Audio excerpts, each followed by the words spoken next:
Durante 3 anos, ajudei em segredo a ex-cozinheira do meu marido, depois que ele a demitiu sem nada. Hoje, ela me parou na frente do mercado e disse: "Não coma o jantar quando chegar em casa. É questão de vida ou morte." Eu estava empurrando o carrinho no estacionamento. Calor de rachar, aquele sol de 3 da tarde que deixa o asfalto tremendo. Pensei em sorvete, em ligar o ar do carro, em chegar logo. Aí uma mão agarrou meu braço.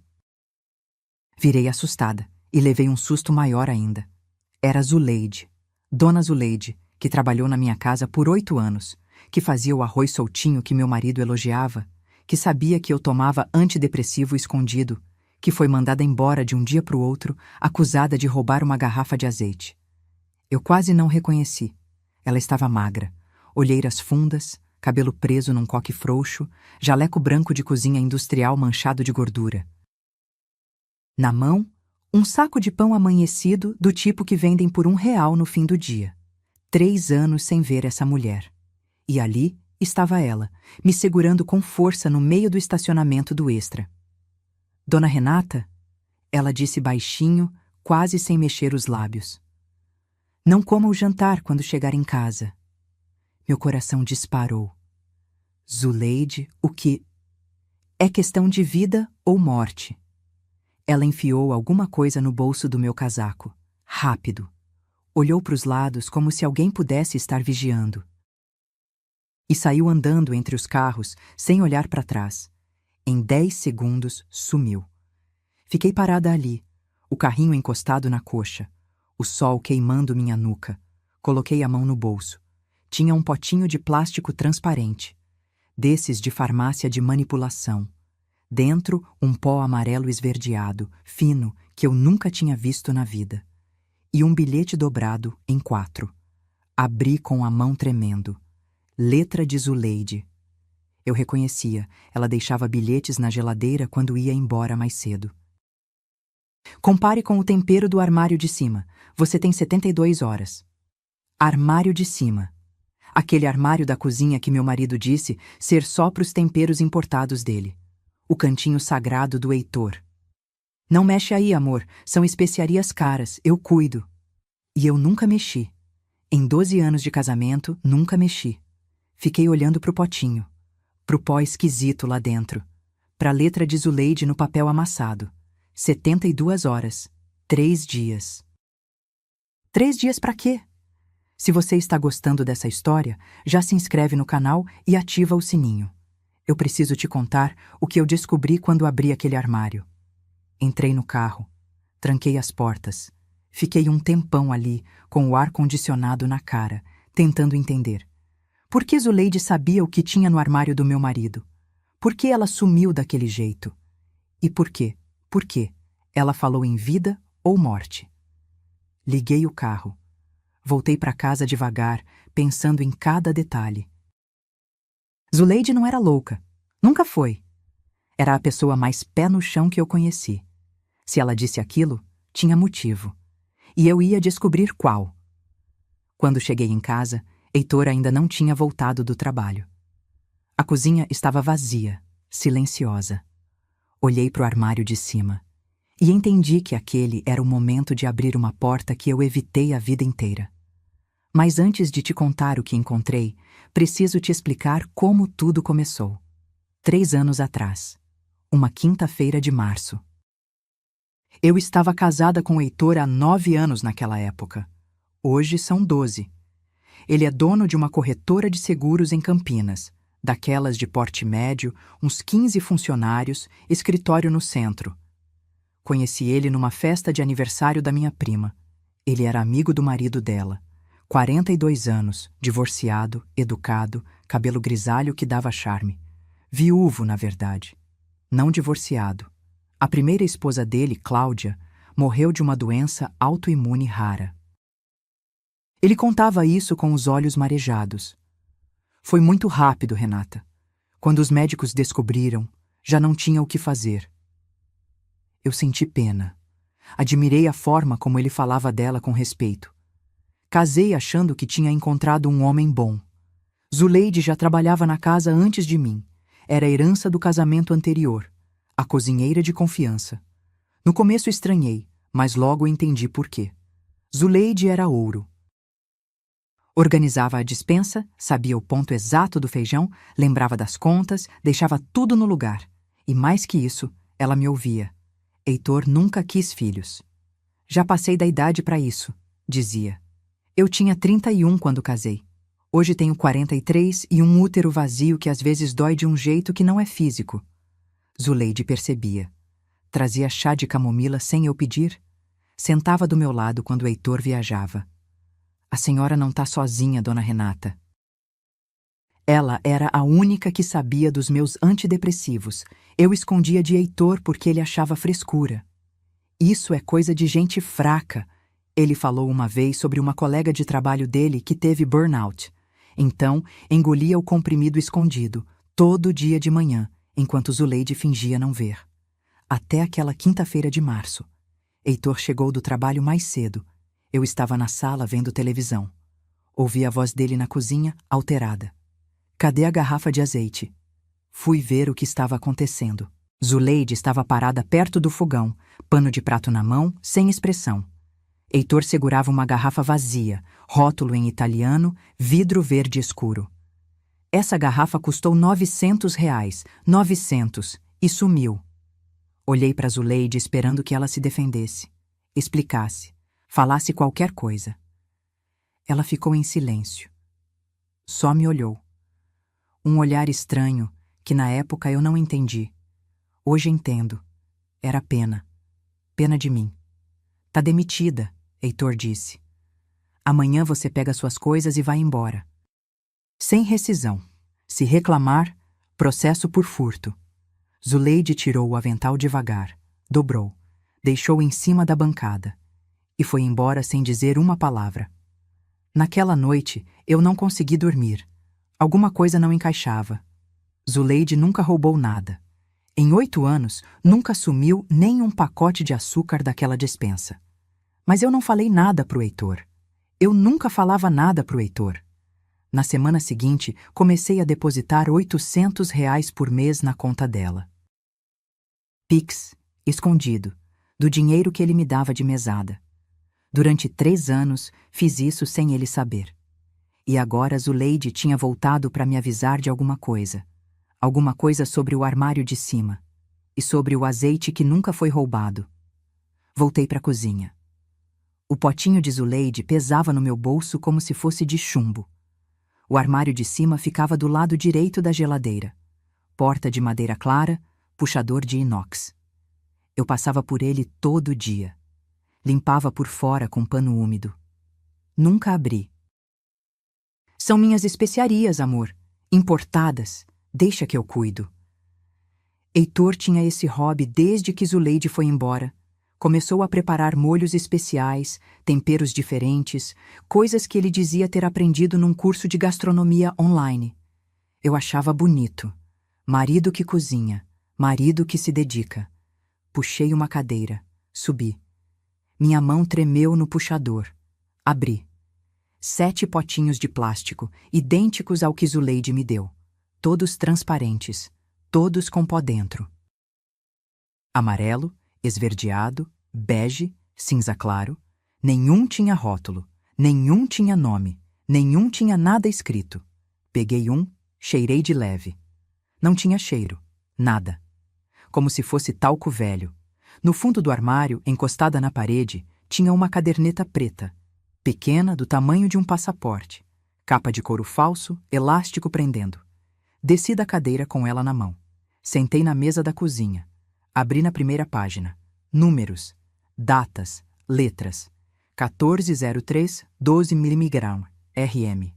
1703, 12 mg, RM. 2003, 15 mg, RM. Página após página, sempre o mesmo padrão. Data, peso em miligramas e as iniciais RM Renata Moraes.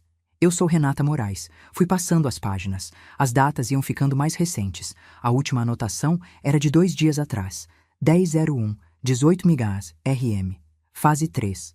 Fase 3. Fase 3 de quê? Voltei para o começo da caderneta. E aí meu sangue gelou. Tinha outras páginas antes, outras datas, outras iniciais RM, mas com datas de anos atrás, 2019, 2017, 2015. Como assim? Eu só casei com Heitor em 2014. Ouvi o barulho do portão automático abrindo. O carro dele. Meu corpo inteiro entrou em alerta. Fechei a caderneta. Olhei para o armário aberto, para os potinhos fora do lugar. Subi na cadeira de novo. Arrumei tudo rápido. Fechei a porta. Desci. O motor do carro desligou. Eu tinha segundos. Enfiei a caderneta dentro da calcinha, bem na lateral, onde o elástico apertava. Ajeitei a blusa por cima. Respirei fundo. A porta da cozinha abriu. Oi, amor?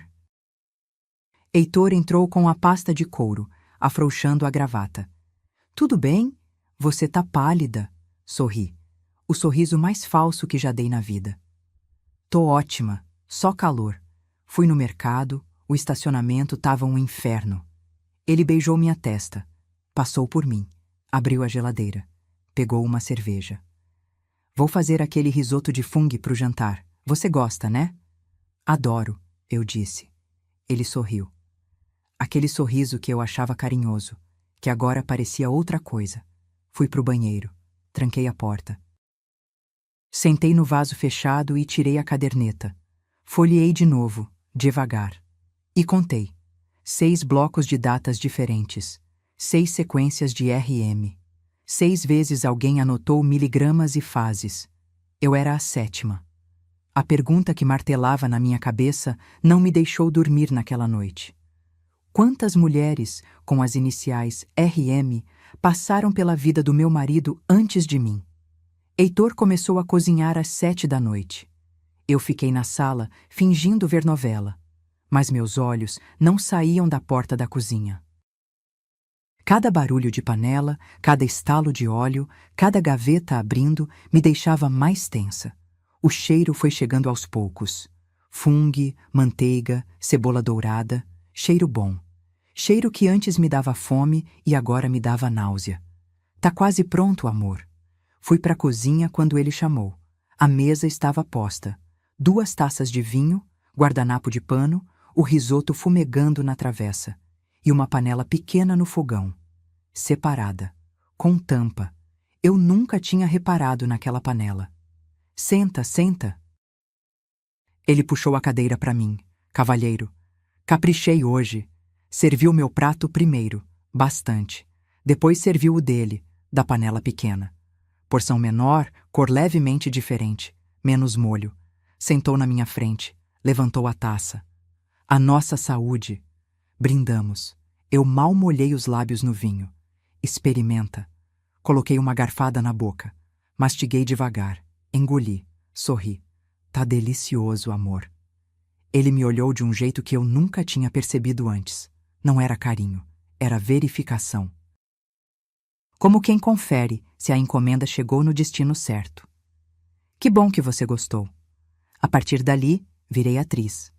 Cada garfada que eu levava à boca, eu escondia metade no guardanapo de pano. Quando ele se distraía com o celular, eu deixava pedaços caírem no chão, perto da minha cadeira, onde Napoleão ficava deitado esperando restos. Napoleão é nosso cachorro. Um vira-lata caramelo que Heitor nunca deixou eu alimentar com comida de gente. Cachorro come ração, Renata. Não inventa. Mas naquela noite, eu precisava me livrar daquela comida sem que ele visse. Deixei cair um pedaço de risoto perto da pata do Napoleão. Ele farejou. E recuou. Olhou para mim, olhou para o risoto e foi deitar no canto da cozinha. Longe. Cachorro recusando comida. Napoleão, que babava quando eu fritava ovo, que choramingava por qualquer resto de carne. Meu estômago embrulhou. Não tá com fome hoje? Heitor perguntou, olhando meu prato ainda cheio. Tô meio enjoada. Acho que peguei sol demais no mercado. Levantei devagar, mão na barriga. Vou deitar cedo, tá? Desculpa. Ele assentiu. Quase aliviado, me pareceu. Vai descansar, amor. Eu arrumo a cozinha. Fui pro quarto. Tranquei a porta do banheiro. Enfiei o dedo na garganta e vomitei tudo que tinha engolido. Depois lavei o rosto, lavei a boca e sentei no chão frio do box. Peguei meu celular. Criei um e-mail novo. eucontinuoviva@gmail.com. Tirei a caderneta de dentro da gaveta do banheiro, onde eu tinha escondido. Fotografei cada página, uma por uma. 23 fotos. Enviei tudo para o e-mail novo. Se acontecesse alguma coisa comigo, aquilo estaria salvo. Depois, deitei na cama com a caderneta debaixo do travesseiro. Heitor veio dormir 1 hora depois. Roncou em 5 minutos. Eu fiquei acordada a noite inteira, olhando para o teto, pensando em Napoleão, no jeito que ele farejou e recuou. Cachorro sente o que a gente não sente. E o que será que ele sentiu naquele risoto que eu quase comi? Na manhã seguinte, esperei Heitor sair para o trabalho. Tomei café fingindo normalidade. Beijinho na testa. Tchau, amor. Bom trabalho. Assim que o carro dele sumiu na esquina, peguei minha bolsa e saí. Fui ao banco. Heitor sempre falou que a gente tinha uma conta conjunta para emergências. Tá tudo lá, Renata. Se precisar um dia, é só ir na agência. Eu nunca precisei. Ele pagava tudo, me dava mesada. Eu não trabalhava desde que casei. Decisão dele, que eu aceitei feito boba. Cheguei no Bradesco da Avenida Norte-Sul às 10 da manhã. Fila pequena. Peguei senha, sentei, esperei. Quando chamaram, fui até o guichê. Moça jovem, cabelo preso, crachá escrito Fernanda. Bom dia. Queria consultar uma conta conjunta no nome do meu marido. Passei os dados, CPF dele, meu RG, certidão de casamento que eu tinha levado por garantia. Fernanda digitou. Franziu a testa. Digitou de novo. Senhora, essa conta foi encerrada há 2 anos. Como assim encerrada? Encerrada, saldo zerado e conta fechada em março de 2024. Minha boca secou. Mas eu sou titular. Conta conjunta. Fernanda olhou para a tela constrangida. A senhora consta aqui como referência cadastral, não como titular. Referência cadastral? O que é isso? É quando a pessoa aparece nos dados para contato, mas não tem acesso à conta. Não movimenta, não assina nada. Eu fiquei muda. 12 anos de casamento. E eu era referência cadastral. Fernanda chamou o gerente. Homem de uns 50 anos, gravata azul marinho, cara de quem queria resolver logo e me despachar. Senhora Renata, houve uma transferência de titularidade, procedimento sucessório. Procedimento sucessório, ele pigarreou, é quando os recursos são direcionados para um fundo vinculado a uma apólice de seguro de vida, planejamento patrimonial. O beneficiário, no caso, é uma pessoa jurídica. Que pessoa jurídica? Ele olhou para o computador. Herdeiros Associados Limitada. Anotei o nome num pedaço de papel. Minha letra saiu torta. Eu posso ver algum extrato? Qualquer coisa? O gerente hesitou. Olhou para o lado, olhou para mim. Não posso dar extrato de conta encerrada, mas... Ele digitou alguma coisa. A impressora fez barulho. Isso aqui é uma autorização de débito automático, que ainda está ativa no sistema. Era vinculada à conta antiga. Pegou a folha, me entregou quase escondendo com a mão. Não era para eu dar isso, mas a senhora parece que precisa saber. Li o papel ali mesmo. Débito automático mensal.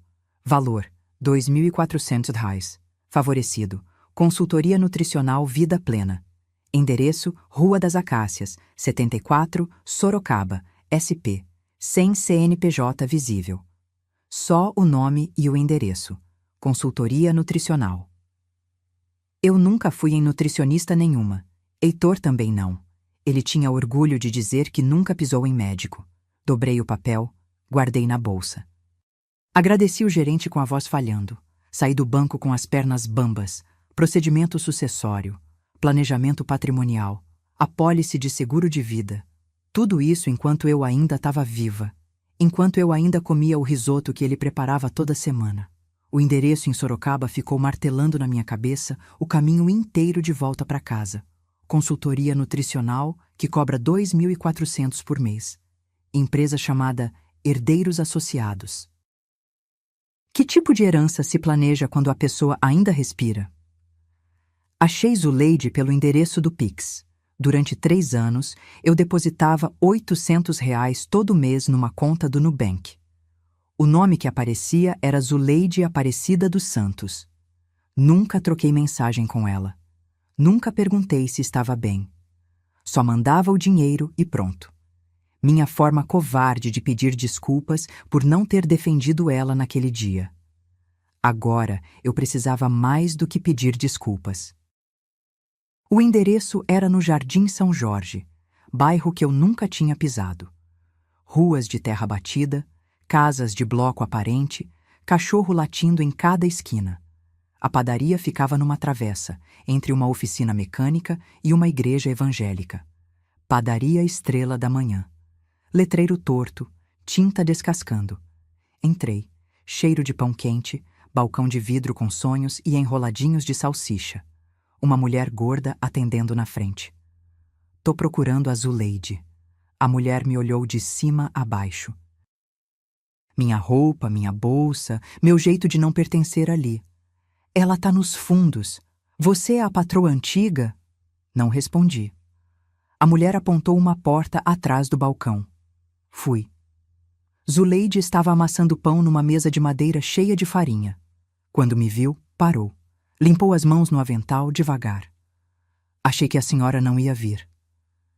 Eu precisava entender, Zuleide. Precisava saber. Ela olhou para a porta, puxou uma banqueta para mim. Sentamos no meio dos sacos de farinha, com o barulho do forno ao fundo. E ela contou tudo. Nos últimos meses, antes de ser mandada embora, Heitor começou a trazer uns potinhos para casa. Dizia que eram suplementos naturais. A nutricionista receitou para Renata. Ela anda fraca. Zuleide achava estranho. Os pós não tinham cheiro de nada. Não pareciam tempero. Não pareciam vitamina. Um dia, ela guardou uma amostra escondida. Levou para o primo dela, Dercinho, que trabalha num laboratório veterinário em Hortolândia. Ele fez uns testes básicos, dona Renata. Disse que tinha traço de talho. Talho? Metal pesado. Usavam antigamente em veneno de rato. Hoje é proibido. Minha garganta fechou. Quando eu falei pro seu Heitor que tinha achado estranho aqueles temperos, ele me mandou embora no dia seguinte. Inventou a história do azeite. Zuleide levantou, foi até um canto do quartinho, tirou um caderno de dentro de uma sacola plástica. Capa de plástico florido, páginas amareladas. Meu caderno de receita. Eu anotava tudo o que eu fazia na casa. E nas margens, ela abriu numa página do meio. Eu anotava o que ele botava depois. Olhei. Letra miúda, apertada. Datas, descrições. Molho branco, 1403. Ele adicionou pó amarelo. Sopa de legumes, 1803, pó esverdeado. 3 anos de registro, 3 anos de prova. Zuleide, por que você não foi na polícia?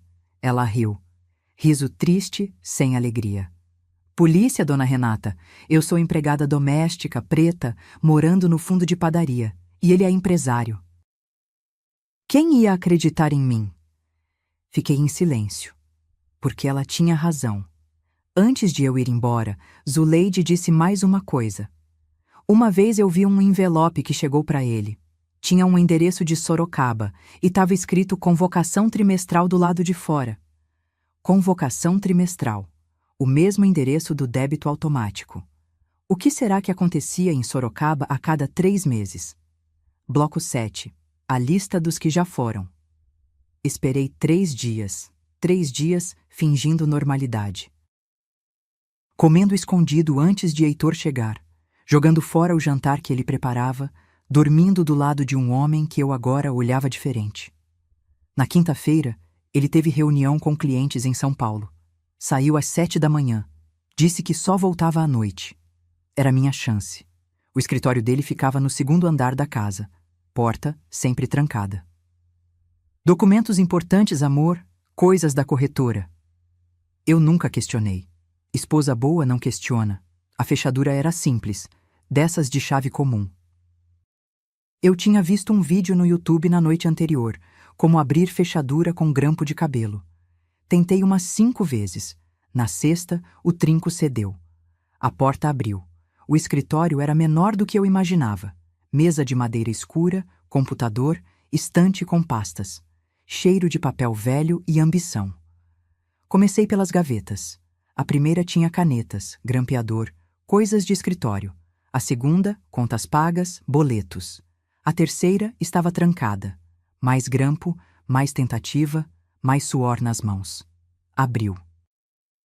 Dentro tinha uma pasta de plástico verde, grossa, pesada. Tirei, coloquei na mesa, abri. E o mundo parou. Fichas, 6 fichas de mulheres.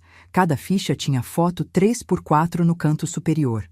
Nome completo, data de nascimento, data de casamento.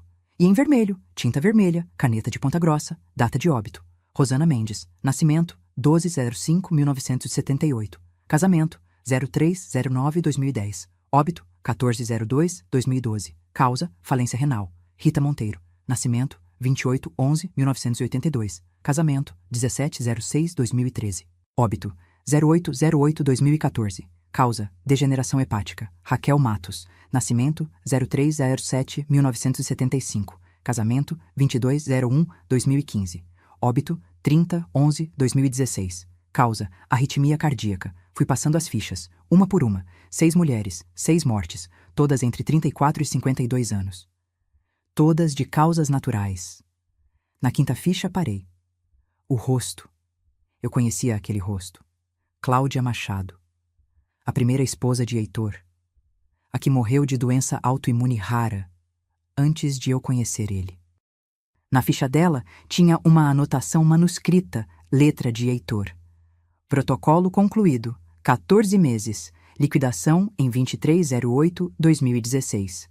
Protocolo concluído, liquidação. Ele falava dela como se fosse um produto, um contrato encerrado.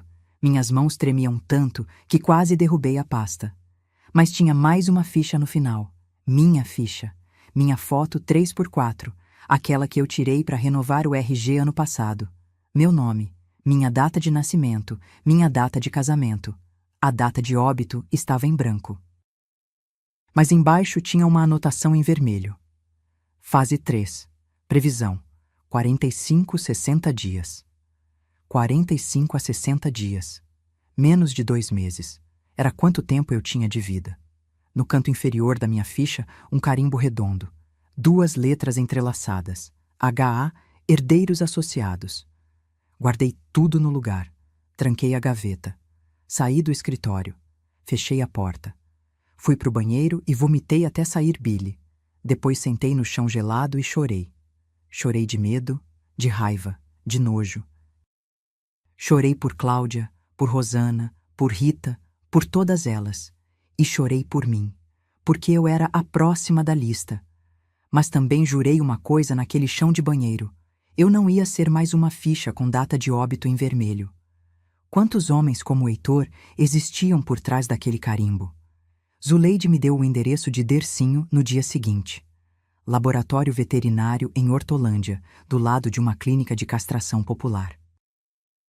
Prédio baixo, parede azul desbotada, cheiro de desinfetante e ração de cachorro.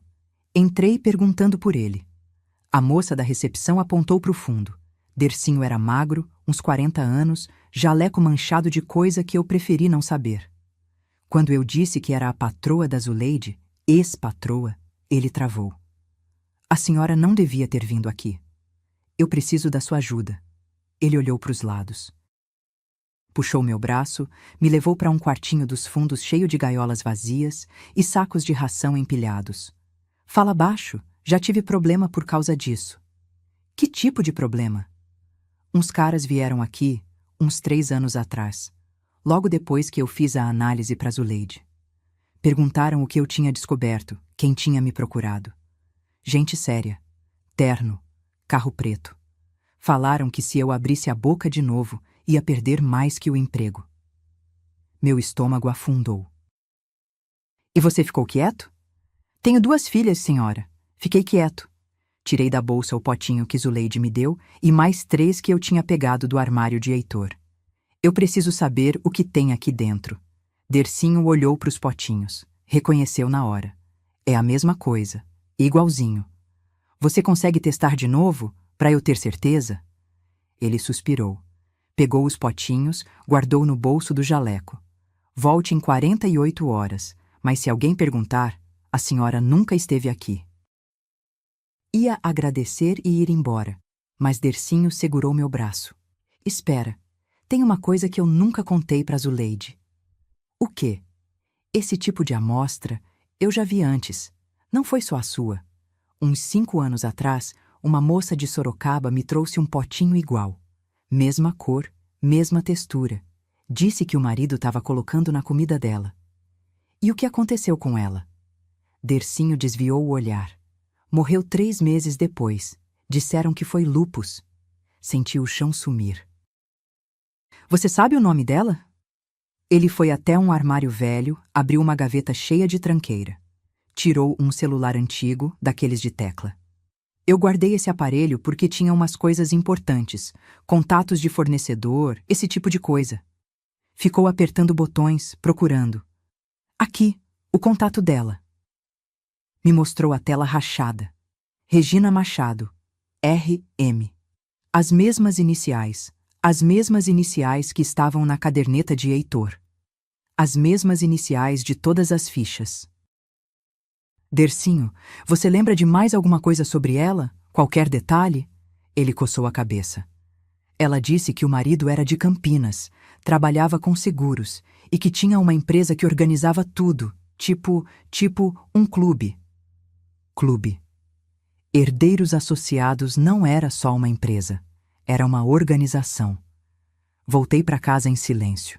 O nome de Regina Machado não saía da minha cabeça.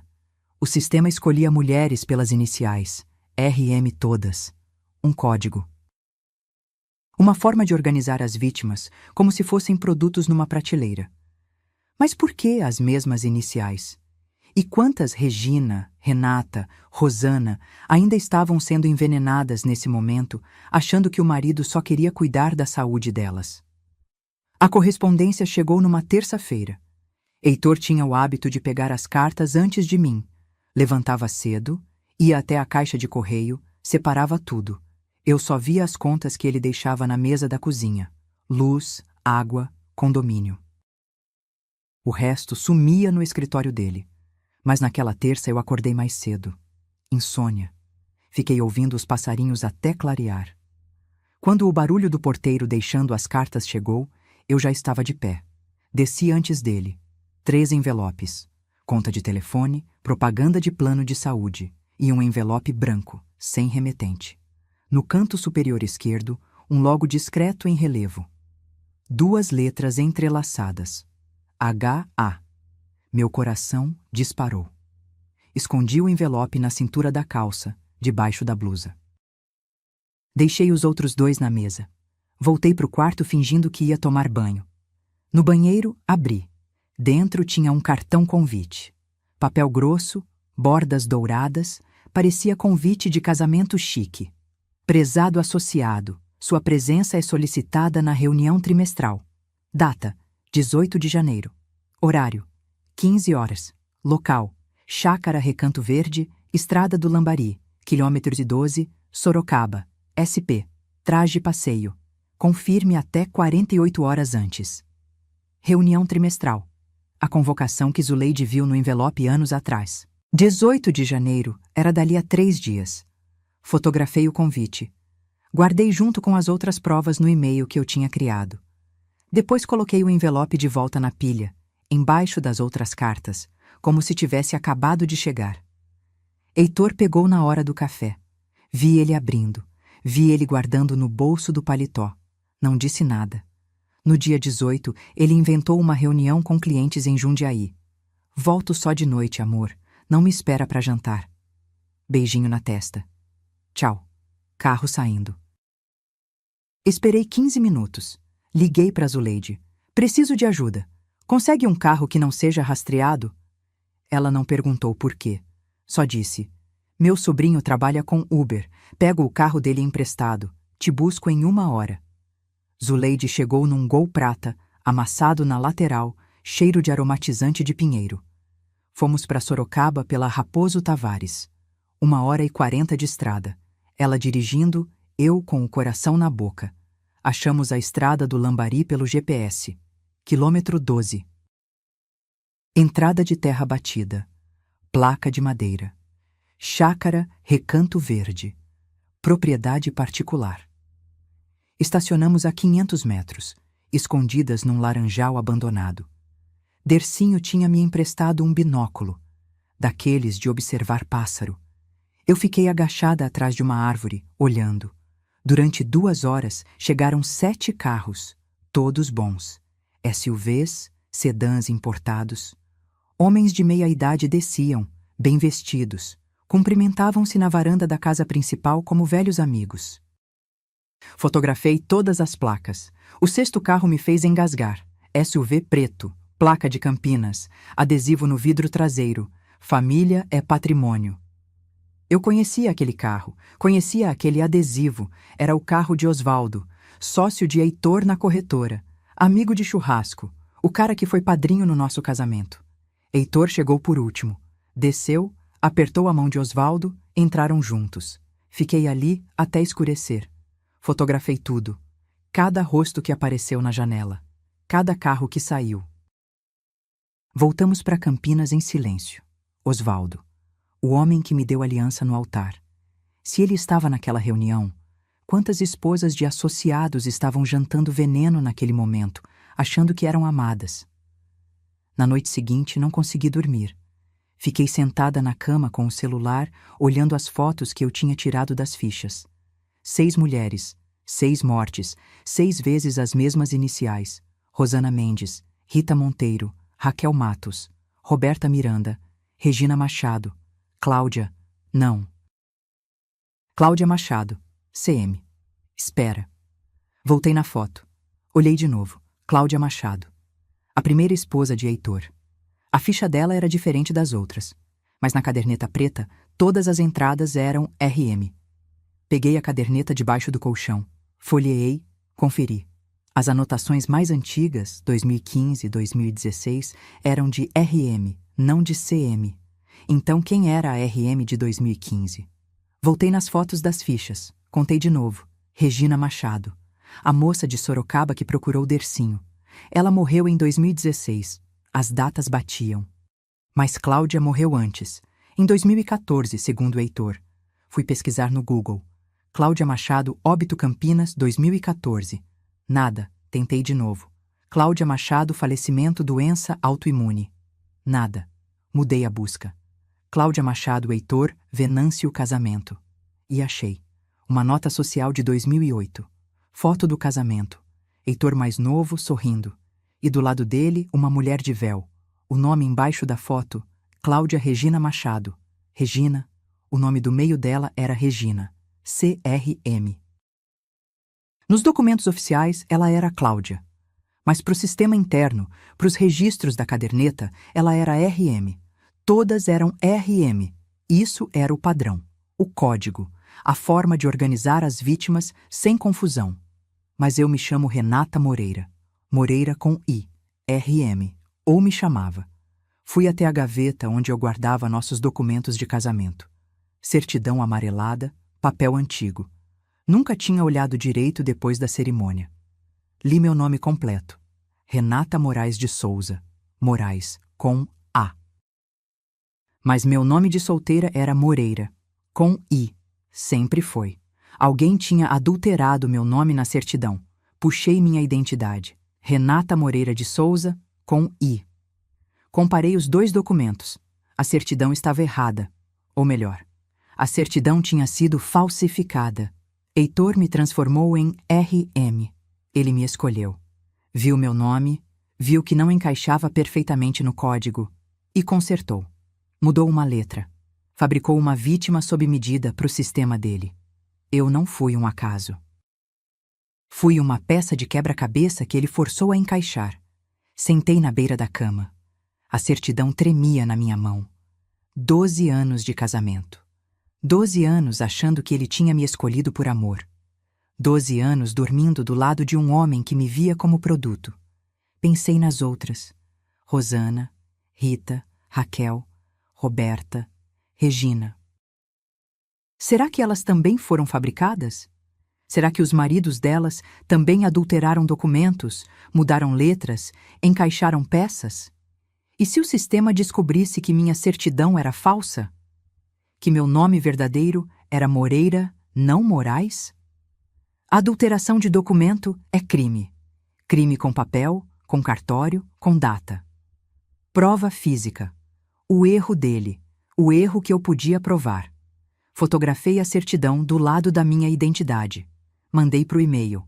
Mais uma peça no arquivo. Agora eu tinha algo que a rede não sabia que eu tinha. A prova de que Heitor trapaceou o próprio sistema. E se ele trapaceou, o que acontece quando os outros associados descobrem? Eu tinha menos de 48 horas. A caderneta dizia: dose a cada 72 horas. A última anotação era de 4 dias atrás. Heitor estava atrasado, provavelmente esperando eu dar sinais de fraqueza para ajustar a próxima fase. Então, eu ia dar o que ele queria. Comecei a fingir na manhã seguinte. Levantei devagar, mão na parede, passos arrastados. Reclamei de tontura no café. Deixei a xícara cair, de propósito, e pedi desculpas com voz fraca.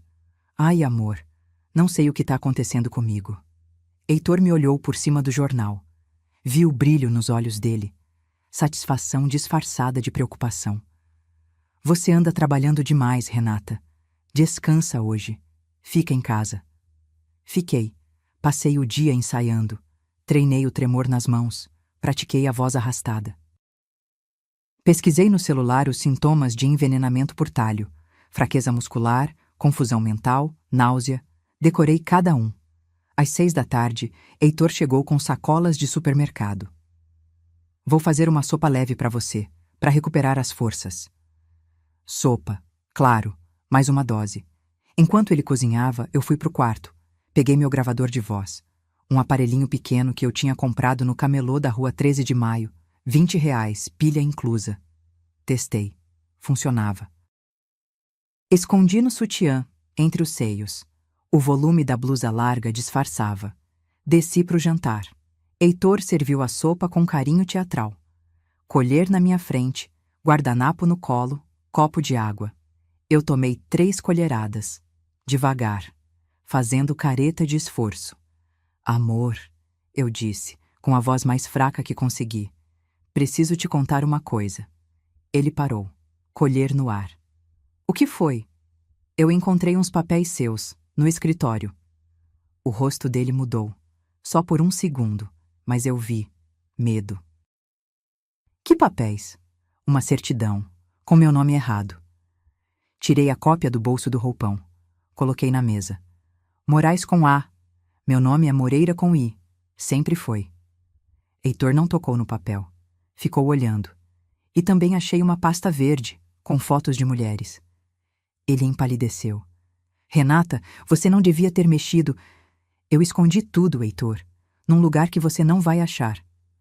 Olhei firme nos olhos dele. Só devolvo se você me contar a verdade. Silêncio. O relógio da cozinha fazia tic-tac. A sopa esfriando. O ar pesado entre nós dois. Heitor se levantou. Foi até a janela. Ficou de costas para mim. Você não ia entender. Tenta. Ele respirou fundo e começou a falar. Existe uma organização. Funciona há 15 anos. Corretores de seguro. Homens como eu.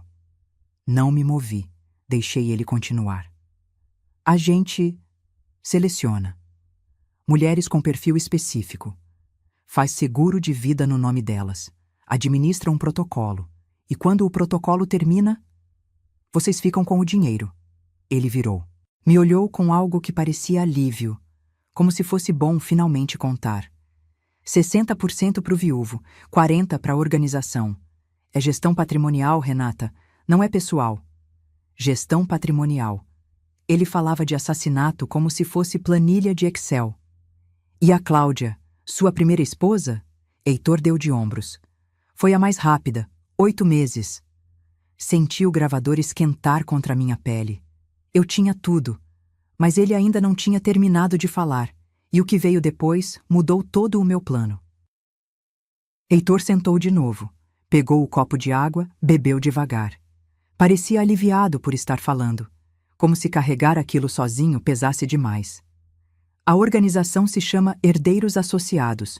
Começou em 2009, um grupo de corretores que percebeu uma coisa óbvia. Que coisa? Seguro de vida paga bem, mas só quando alguém morre. Ele deu um sorriso torto. O problema é que gente saudável demora para morrer. Então a gente acelera. Meu estômago revirou, mas mantive o rosto neutro. Quantos são vocês? Hoje 12 associados ativos. Já foram mais. Alguns saíram. Outros... Ele fez um gesto vago. Foram desligados. Desligados como? A organização tem regras, Renata. Regras rígidas. Quem quebra protocolo, quem vaza informação, quem coloca o grupo em risco, é eliminado. Eliminado. Ele falou como quem fala de demissão. E o código? As iniciais RM? Heitor pareceu surpreso que eu soubesse. Sistema de organização interna. Todas as esposas têm que ter as mesmas iniciais. Facilita a papelada, evita confusão entre os projetos. Cada associado escolhe uma letra. Eu fiquei com RM. E se a mulher não tiver essas iniciais? A gente adapta. Ele olhou para a certidão na mesa.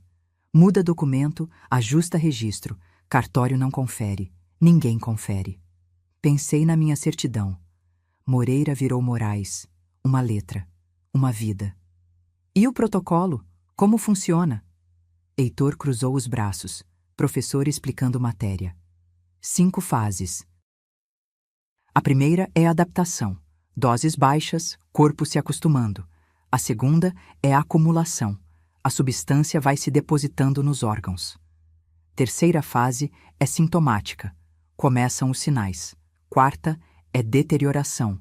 Quinta é liquidação. Ele assentiu. Você está na fase 3. Mais uns 40 dias e os médicos iam começar a investigar. Exames de sangue alterados, função renal comprometida. Iam achar que era doença autoimune. Lúpus, talvez. É o diagnóstico mais comum. Lúpus. A mesma coisa que matou Regina Machado. E a Cláudia? Foi assim também? Cláudia foi minha primeira. Eu ainda estava aprendendo. Errei a dosagem algumas vezes. Acelerei demais. 8 meses. Ele falou como quem comenta erro em receita de bolo. Depois melhorei. Rosana durou 14 meses. Rita, 11. Fui refinando. Senti bile subindo na garganta. Engoli. E se alguém desconfiar? Se uma esposa descobrir? Nunca aconteceu. Até agora. Ele me olhou. Você é a primeira que chegou tão longe. Quase soou como elogio. A organização sabe que eu descobri? Não, e não pode saber. A voz dele ficou tensa pela primeira vez. Tem uma auditoria interna a cada trimestre. Se acharem que algum associado representa risco que pode vazar, resolvem entre eles. Resolvem como? Você não quer saber. Ficamos em silêncio. O gravador continuava rodando contra minha pele. 47 minutos de confissão. Nomes, datas, percentuais, métodos, tudo registrado. Heitor achava que eu estava fraca demais para reagir. Que eu ia aceitar, negociar, implorar. Ele não sabia que eu tinha acabado de gravar a sentença dele. Mas uma coisa ele disse que mudou meu plano. A auditoria interna. Se a organização soubesse que Heitor era um risco, eles mesmos cuidariam dele. Eu não precisava ir à polícia. Só precisava fazer os outros associados acharem que Heitor ia delatá-los. A própria rede seria minha arma. Pensei em ir à polícia. Por uns 10 minutos, sentada no banheiro com o gravador na mão, eu pensei. Delegacia, boletim de ocorrência, investigação, justiça de verdade. Mas aí lembrei de uma coisa que Zuleide me disse. Eu sou empregada doméstica, preta, morando no fundo de padaria. E ele é empresário. Quem ia acreditar em mim?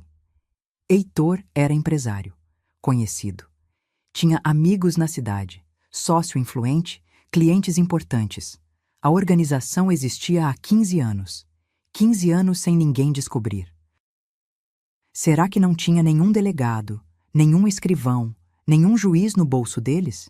Eu não podia arriscar, mas eu podia usar o sistema contra ele. Passei a noite toda acordada. Heitor dormiu no sofá. Acho que ficou com medo de dormir do meu lado depois de tudo que contou. Melhor para mim. Peguei o celular. Abri as fotos que eu tinha tirado do convite da reunião trimestral. Logo da HA, formato do texto, tipo de papel.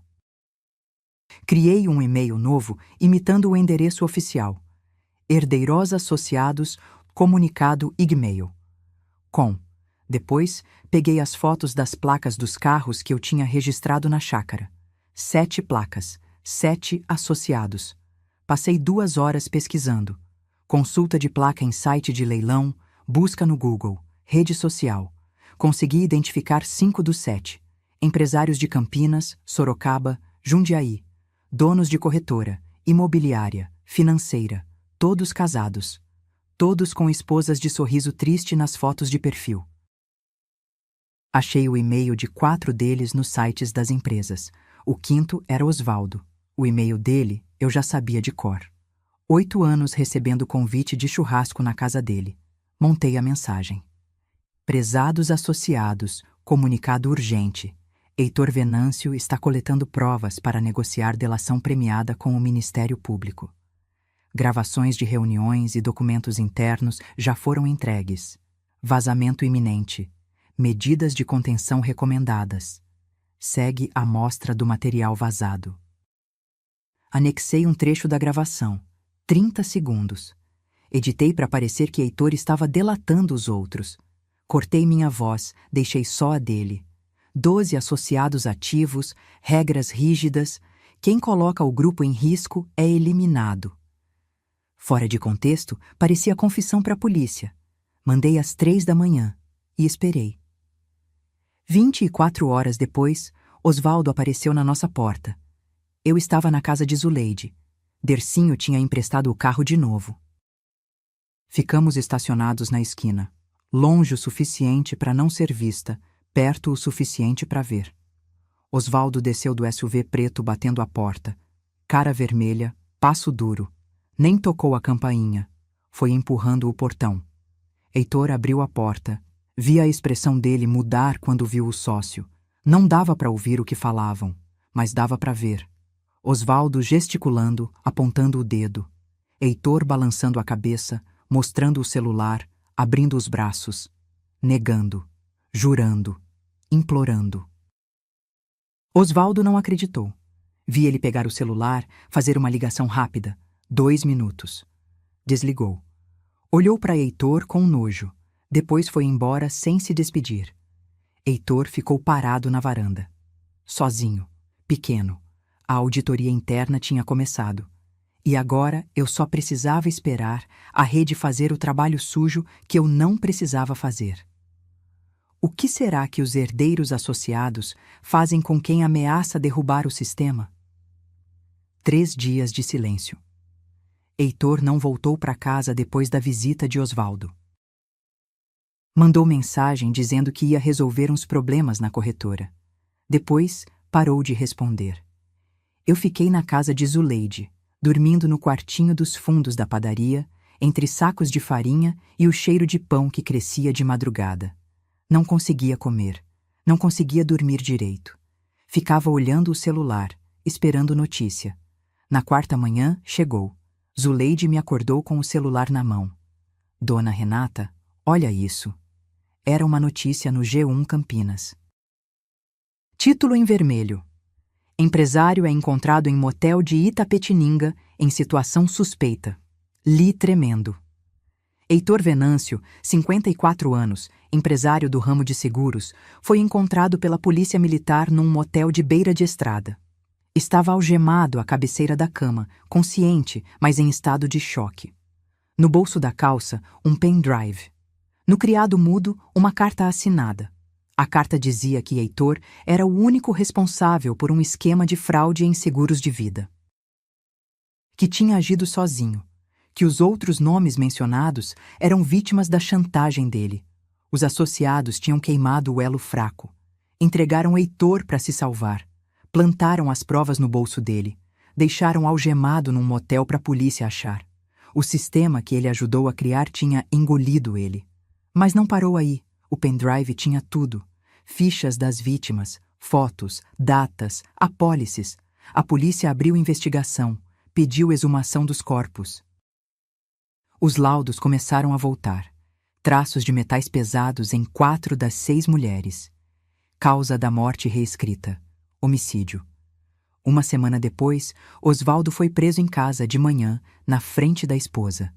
A mulher dele, Roberta, 51 anos, foi levada para o hospital. Estava na fase 2 do protocolo.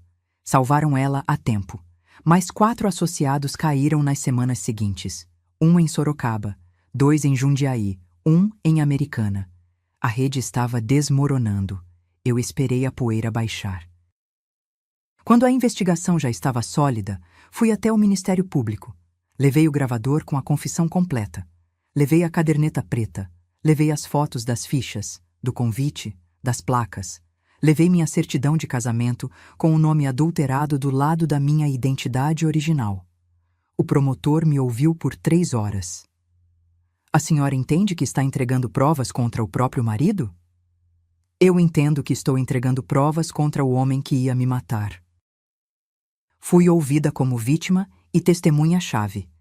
A certidão adulterada virou prova de falsidade ideológica, crime com data, cartório, assinatura, coisa que Heitor não podia negar. Zuleide foi reconhecida como testemunha colaboradora. O caderno de receitas dela, com 3 anos de anotações, virou documento oficial do processo. Dercinho prestou depoimento sobre as análises que fez. 2 vezes. A segunda vez chorou, pedindo desculpa por ter ficado quieto tantos anos. Heitor foi indiciado por 6 homicídios qualificados, tentativa de homicídio contra mim, fraude de seguro e falsidade ideológica. A última vez que vi ele foi na TV. Algemado, cabeça baixa, entrando na viatura. Ele olhou para a câmera por 1 segundo. Parecia não entender como tudo tinha desmoronado tão rápido. Eu entendi. Eu fiz desmoronar. A mesma máquina que ele usou para me matar foi a máquina que eu usei para derrubar ele. 6 meses depois, acordei com o sol entrando pela janela de um apartamento que era só meu. 2 cômodos em Barão Geraldo, perto da Unicamp. Kitnet com cheiro de tinta fresca e possibilidade. Vendi a casa de Campinas, doei os móveis da cozinha. Não queria nada que lembrasse aqueles jantares. O dinheiro que sobrou, coloquei numa poupança no meu nome. Só no meu nome.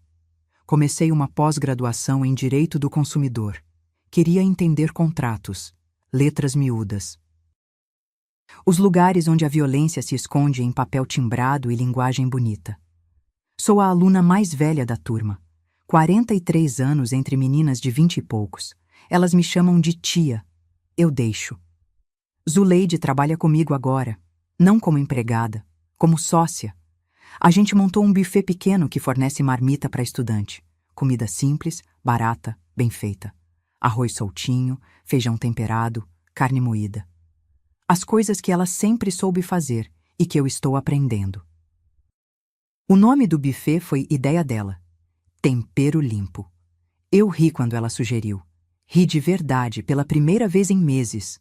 Nunca mais comi risoto. Não consigo. Só de sentir o cheiro de fungo, meu estômago fecha. Acho que vai ser assim pro resto da vida. Tudo bem. Tem tanta coisa boa para comer no mundo. Aprendi a cozinhar outras coisas. Pão de queijo, bolo de fubá, cuscuz. Coisas simples que eu faço do início ao fim, com minhas próprias mãos, sabendo exatamente o que tem dentro. Essa manhã, fritei um ovo. Parece pouco, né? Mas para mim foi tudo. Eu sozinha, na minha cozinha, no meu apartamento, fazendo minha comida. Sem medo, sem precisar fingir, sem olhar para o prato e pensar se aquilo ia me matar. Comi na janela, olhando o movimento lá embaixo. Estudantes de bicicleta, ônibus lotado, cachorro sem dono atravessando a rua. Vida normal, vida comum, vida que eu quase não tive. Na janela da cozinha, colei um post-it amarelo. Letra minha, caneta preta. 72 horas foi o tempo que levei para voltar a viver. Toda manhã eu leio. Toda manhã eu lembro. Lembro de Zuleide me segurando no estacionamento, do potinho de plástico, do bilhete dobrado, do medo gelado na barriga e da decisão de não deixar aquele medo me paralisar. 72 horas. 3 dias. O prazo que Heitor usava entre as doses. O mesmo prazo que eu usei para virar o jogo. Às vezes penso nas outras. Rosana, Rita, Raquel, Roberta, Regina, Cláudia. Mulheres que eu nunca conheci, mas que agora carrego comigo. Elas não tiveram uma Zuleide para avisar. Não tiveram tempo. Eu tive. E por isso estou aqui, fritando ovo, tomando café, contando essa história. Se você chegou até aqui, muito obrigada. De coração. Deixe um comentário me contando o que achou, de onde você está assistindo. Aperta o like, se inscreve no canal. Isso ajuda demais a gente continuar trazendo histórias assim. E se você conhece alguém que está presa numa situação parecida, que desconfia de alguma coisa, mas tem medo de falar, manda esse vídeo para ela. Às vezes, 72 horas é tudo o que a gente precisa para mudar uma vida. Ou para salvar uma.